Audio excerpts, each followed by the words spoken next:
Hello everybody, welcome to Spring 2021. We are here. We made it through fall, or maybe you took a little break in the fall, but welcome to class. This is CCJ3701, Research Methods in Criminology. As you may have heard, this class is challenging. Many people save it for the very end of the major because they just have to kind of get through it. It's 4 credits, so it's an important class, but I won't deny that. It is challenging. It's a difficult class. However, I try to make it as easy as possible, doing a lot of step-by-step videos and walking you through things very carefully. So it's high stakes for you. You're trying to graduate. You have to pass this class to graduate. And I know many of you are graduating this semester, so an early congratulations to you. And many of you are very close to graduation, maybe within a semester or 2. So it's not uncommon for students to take this class as a senior, kind of towards the end of the degree, and that's perfectly fine. But I always tell people this is the most important class in the whole major.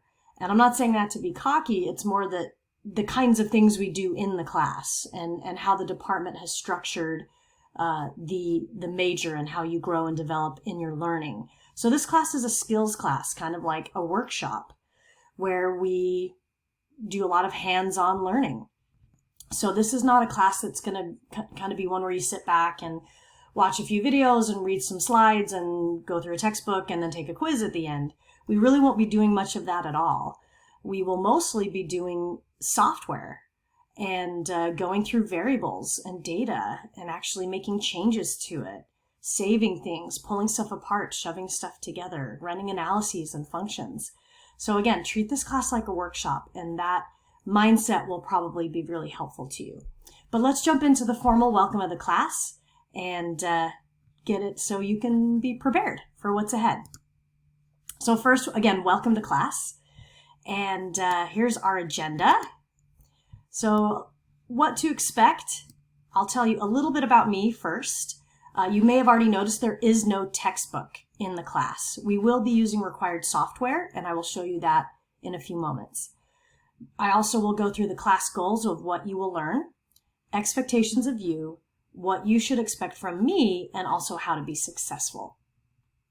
So first, my background. This is a very fluffy picture of me, but anyway, I kind of have my hair back in a neat bun now, but this is my educational background. I have a PhD from the University of Oklahoma. I have 2 master's degrees, one from Louisville and one from Southern Methodist University, and my bachelor's degree also from Southern Methodist University. So this is my 19th year in higher education. It's my, I want to say 10th/11th year as a faculty member. So I actually was university staff before this. And I taught for over 7 years at BYU. I was an associate professor there, and I came here to Florida almost 4 years ago. And I've been teaching this class for many, many years. I've taught this class for going on 9 years, and I've taught it both in person and fully online, and it actually is my highest rated course. I take a lot of pride in this class and work really hard because it is required for the major to make sure you have all the tools you need to be successful in it. So my background is also in social statistics. I used to be a statistician for the state of Oklahoma while I was working through my PhD. I've also written many, many grants. I've done $3.78 million in grants. I've written them, I've been an evaluator on them, and I've been a selection committee member as well. So I've done kind of lots of different grants and applied research, which is a lot of fun. So that's kind of where this class kind of lets me sink my teeth into the analysis stuff that you have to be able to do when you work on grants. I am like you, and some of you have had me before, so you'll kind of hear me say this over and over again. My second master's degree, I completed 100% online at Louisville. So I know what it's like to be on the other side of the keyboard and how it's difficult to compete with deadlines and be maybe managing family obligations and work obligations at the same time as being a student. I was a full-time professor while I did that degree, so I know that challenge. So just realize that I've been in your shoes, and I know sometimes the struggle that you go through. So please keep our communication channels as open as you can. I have a Google Voice number that you can actually call me. Yes, you can call me. It forwards right to my cell phone. You can also text that number. It's great for if you have a quick question. I've had students send me screenshots of stuff they're working on and just need a quick reply. Hey, this is something I made. Does this look right? Or this is something I'm considering doing. Am I on the right track? And I can give you a quick response pretty often. The only thing I ask is, just use good phone and texting etiquette and manners. So I don't want to be called really, really late at night or really early in the morning like anybody else. But I am available to you, and I will pick up and respond as often as I can. Because I know sometimes this type of class you need real-time troubleshooting to go through information and check things.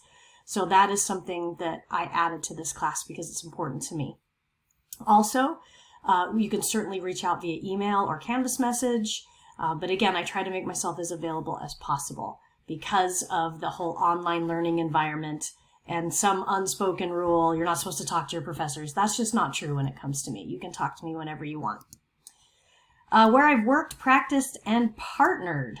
So I've worked in probation offices, drug courts. I've worked in health and welfare, in the child abuse foster care system. I've worked in juvenile justice, shelters, prisons and jails, sheriff's offices, metropolitan law enforcement, and with police academies. So these are places that I've worked in, and I'm very familiar with the needs they have, and also the kind of data they tend to use, the analysis they need. Most recently, I worked on grants for some prisons located in Oklahoma, and also with law enforcement in the United Kingdom. So doing active research keeps me kind of in the game and more useful to you, hopefully. This is a no textbook class, so this is about hands-on learning. Materials for learning are mostly from articles and best practices, our videos and so forth. We'll walk you through step by step. Again, this is research methods and statistics. It's taught in an applied manner for your job, kind of like you were taking a workshop that your supervisor wanted you to do. So treat it like that. We don't have any discussion boards, but we will have regular group communication times. And I'll probably set up some things like lunch bunch meetings. People maybe want to touch base during a lunch hour during the week, or maybe we call it like lunch brown bag or conversations and coffee or happy hour or whatever it is, but maybe a time that we can all gather in a group and maybe ask some questions together and get some clarification. So that will be coming soon, and I felt like that might be useful. I also really want to do more check-ins with students to make sure they're on the right track, especially when it comes to their final paper that they write for this class, because if you're not staying on top of it, it's really easy to get completely buried. So if we do more regular communication together and be really proactive about that, we can prevent that disaster from happening. One other thing I recommend, and I'll kind of zoom out of this slide for the moment. It's really a good idea to use a cell phone or a tablet or some kind of device alongside your computer. The reason I say that is oftentimes you'll be working in software, click by click, working through tasks in data, actually working on variables and running functions. And so it's easy for students to maybe kind of put the video on their smartphone, and most of my videos are available on MediaSite or YouTube, and so you can kind of watch me or listen to me narrate the steps and walk you through a function on a device like this, and then you can be working on your computer simultaneously. Also works really well with tablets and iPads and so forth. So that's a really good strategy to have for the class. Also, dual monitors is especially useful, where you can have me on one screen and your work on another and your document on another. So just keep in mind you might want to have more devices involved as you progress through the class so that you can have the convenience of video and active learning and entering information and manipulating data all at the same time. Okay? So just some feedback for you. Our class goals, essentially, we're going to be talking about the basics of research, mostly quantitative research, and we're going to do that by using SPSS. So I want to get you comfortable using SPSS, so we're going to practice a lot in there, pretending like you've never been in that software package before, and we'll do a lot of review of the basics. We'll also go through social research in detail as they pertain to studying crime, and we're going to talk about these things conceptually. You have to think about the differences between studying arrests versus studying convictions, or studying self-reported crimes versus felonies or misdemeanors. There are differences in those kinds of data, and they are very nuanced, and if you don't pay attention to those, then it's going to influence your result, and you may go down the wrong track. So we talk a lot about these kinds of things in our videos during each module. Eventually, you'll bring your skills together into a research paper or report. This paper is usually 20 to 25 pages long, and I recognize that is daunting to hear at this stage in the class. It might be the biggest paper you've ever written in college, and I understand that. But guess what? We write it as we go. So you turn in sections of it on a weekly basis, and so at the end, during the last 2 weeks of the semester, you have to just assemble all the parts together. And I give you feedback along the way so that you can try to score as high as you can. This class also fulfills the Gordon Rule, or writing requirement for the university, of writing 24,000 words of research. You're not going to write all 24,000 words in this class, but this is a class that is required of your university degree as meeting your writing requirement. So I actually have to check that box that you've met a writing requirement when I post your final grade. Yeah, this paper, it's a big paper. I give you templates. I give you all kinds of documents that you can use so you're not wasting a ton of time formatting, and you're working more on your content, okay? So yeah, just keep that in mind. It is a big paper, but I help you along the way, and we build it during the class. All right. Yes, you need to use SPSS software. I expect you to use that. I've actually had students ask me, can I use like Microsoft Excel or something else? No, you can't. So this is required software for the class. And I will show you where you go access it for free, and also where you can purchase it should you choose to buy a site license for your hard drive. You can also buy your own license of it. It is not required to buy it. You can simply use the free version from the university and be perfectly fine. Please be hands-on and active. Communicate often and early for help. It is perfectly fine to say, Jensen, I am totally lost, or I really am not getting this work done. I am confused. I think I know what I'm doing, but I'm really not sure. I don't judge people. I try to meet you where you are and provide the help that you need at the time you need it. I'll ask a lot of questions to get a better sense of how I can be more useful to you or where you're at. But yeah, try to be proactive about that. Otherwise, this class will be really tough to conquer. You don't want to get chewed up and spit out by a class because you stopped doing things, you fell behind. Also, this is a 4-credit class, as I mentioned earlier. Preparation on skills, practicing labs, and your final paper. Most students spend about 12 to 16 hours a week on this class. Some weeks might be a little bit lighter, more like 10 hours. But that's pretty common. So set aside the time you need to put into this class, and you will do wonderful. This is how students fail. Like most of the time students say, how do I get an A in your class? I said, no, I'm not going to do that one. I'm going to say, how do you fail a class? Meaning these are the things to avoid. The number one way that students fail this class is by not adhering to the class deadlines and getting behind. This class is a very steady workload. And if you start skipping modules and skipping videos, you're going to miss steps, get confused, and spend a lot of time doing the wrong thing because you're missing something. So make sure you stay on top of this class. With the modules, they are kind of built sequentially. So each module we do builds on what we did last week. So if you find that you do get behind and you have material you haven't finished, I admonish you to finish that material first before continuing onward. Otherwise, again, you'll get really confused and you'll spend a lot of effort that you're not going to get a big return on investment for. So keep in pace with the class. Watch every single video. It happens every semester. I ask my students who received an A in the class, what is the biggest secret to this class? They said, watch every video. Every single one. Watch every video. Don't skip any. Watch all of them. There are a lot of videos, but most of them are only between 8 and 14 minutes long. They're pretty brief, and you can kind of watch them in chunks throughout your week. But watch every video. Do not skip any of them. Also, as I mentioned, the course meets the Gordon Rule requirement. And if you want to be successful, watch every video. Okay? You can rewatch videos too if you need to go review something or remember how we did a function and we've only done it a few times and you're kind of foggy on where it lives and what menu you go to. You can pause, you can go back, you can fast forward, you can rewind, you can swear at me, I'll never know, right? So that's kind of the nice part about having this class captured in video that you can refer back to. In a lab environment, we'd have to kind of just do it live with all the functions and steps, and then you have to be done at the end of the lab and turn in what you have. So the luxury with this class is you get a lot more time to go at your own pace. You don't have to get done within an hour. You can take as long as you want. But you don't maybe get as much live troubleshooting help. But that's why I have my phone number, and being able to text and call me and get help is really, really good for you.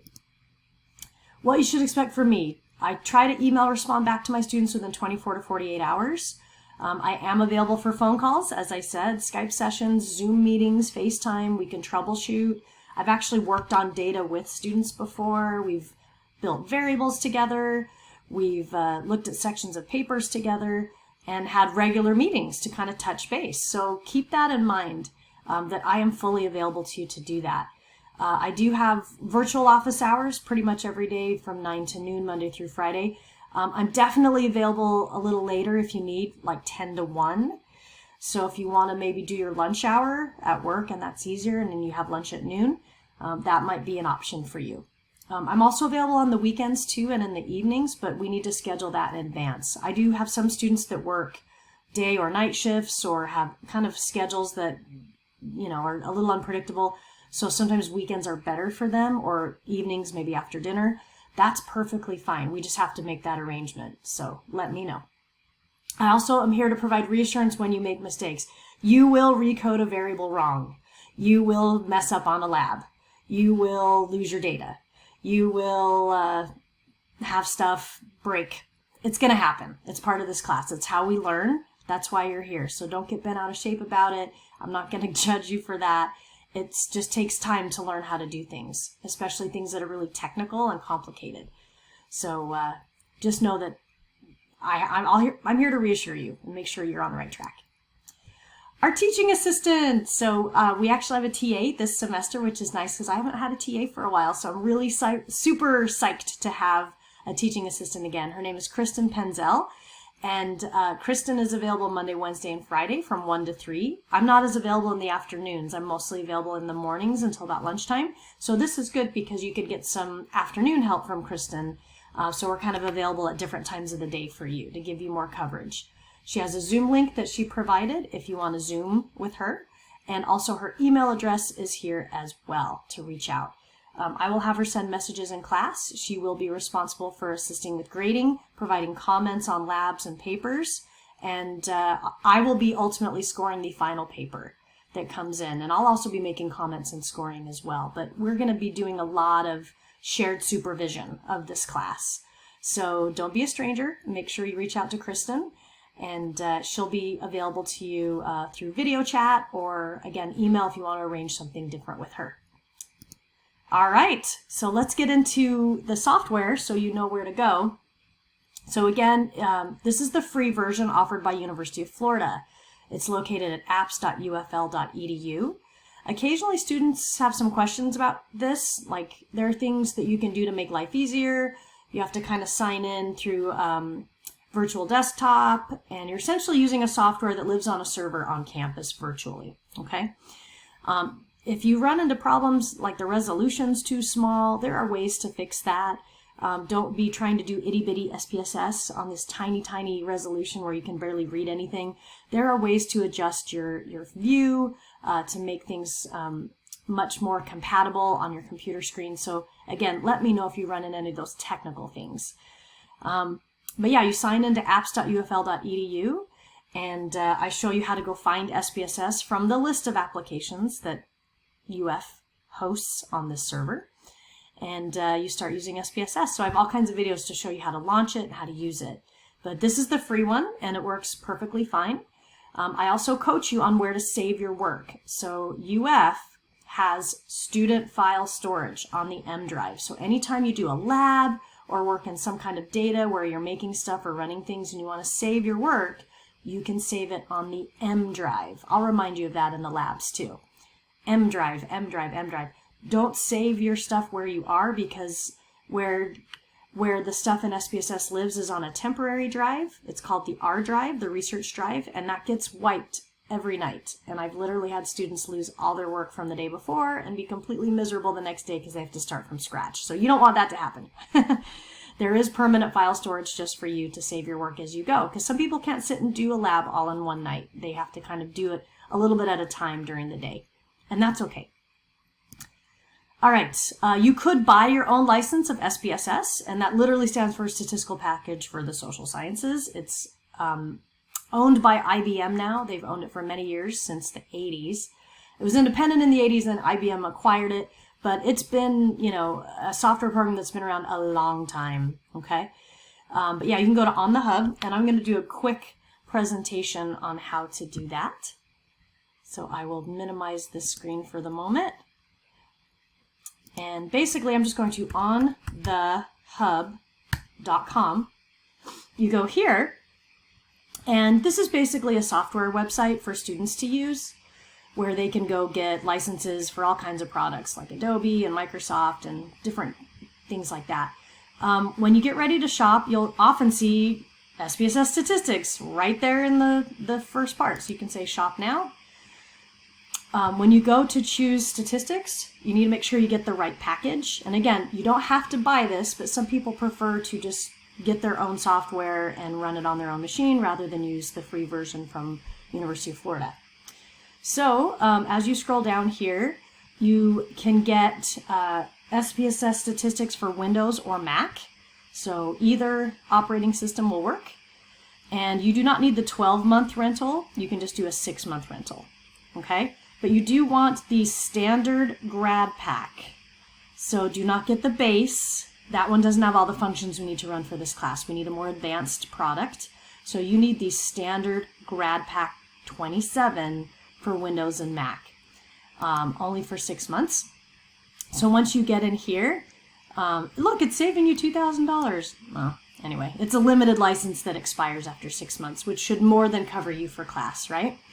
So once you get in here, you have to select, basically, you know, look through the options. Do you want the Windows version, the Mac version? And as you add it to cart, and it'll prompt you through a downloading process, prompt you for payment, save your receipt and your purchase confirmations, just in case anything happens, your hard drive blows up and you need to reinstall this. If you're still in that 6-month window, you can get another install from On the Hub for free. I've actually had that happen to students where suddenly somebody spilled Red Bull all over their keyboard and bam, fried hard drive. They're gone. And they basically had to buy a laptop in mid-semester and get their software back. So save your email confirmations and you can get another install from these guys should disaster strike. So yeah, essentially that's how you buy the statistics grad pack if you want to install it on your machine.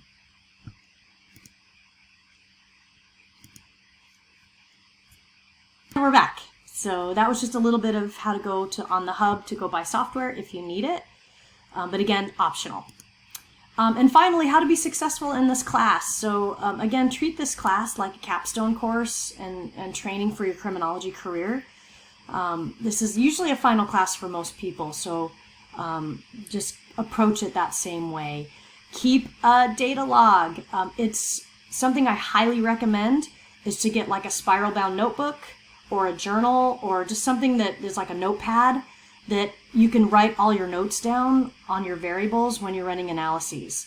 There are too many details to keep track of just in a Word document on a computer, and when you're flipping from screen to screen, whether it's Jensen talking on a video describing how to do something, you in a piece of software like SPSS actually running a function, you in your document trying to type up the results, you in Canvas trying to enter results in a lab. I mean, it's just a lot to be doing at one time. So it may just be easier to grab a notepad of paper and jot things down quickly that you need to keep track of in order to recode a variable, for example, or to make a list of the variables that you're using so you can keep track of them. Okay, so think about that, and you may want to, next time you're at the store, grab a notepad of paper. Don't just grab like printer paper, because it just goes all over the place. Really do try to get something that's like in a notepad that you can keep together, so that way your pages don't separate and you can kind of pick up where you left off.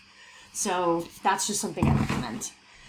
Okay, also dedicate time each week for this class. This class will chew you up and spit you out if you get behind. So know about those travel plans ahead of time. Know about conferences, work stuff, travel.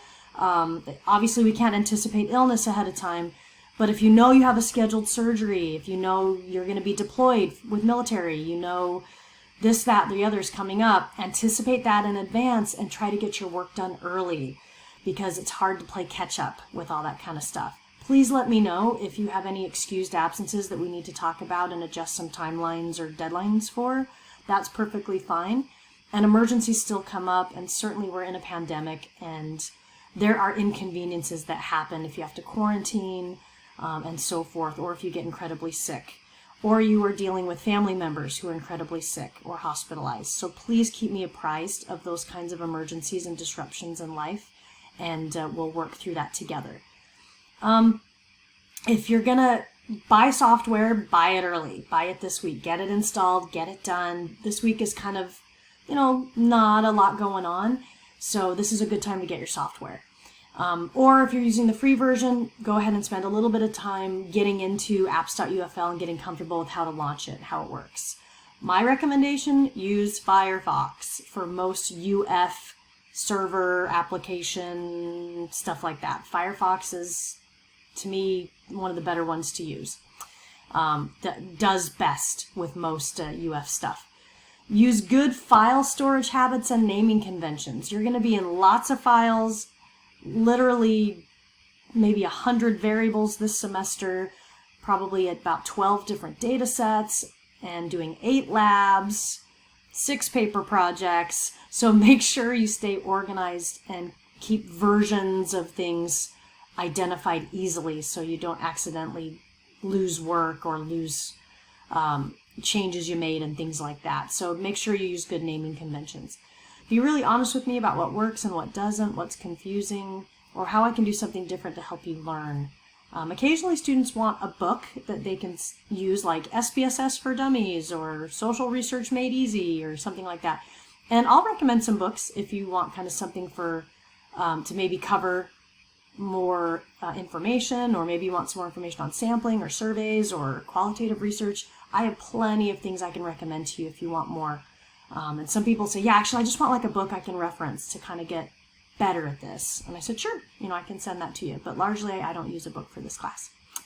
So that's it. That's basically the class. That's the welcome video.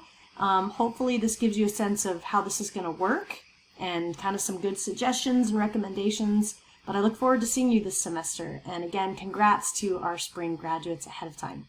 Oh, last thing I was going to share. I always like to say it on the first day of class. Your paper is due April 25th. April 25th. Okay? So now you know from day one, that is when your final paper is due. April 25th. And we will prepare you in, the 8 weeks before that with sections and writing that you're going to do as you go. But the paper comes in April 25th. Good luck. See you in class.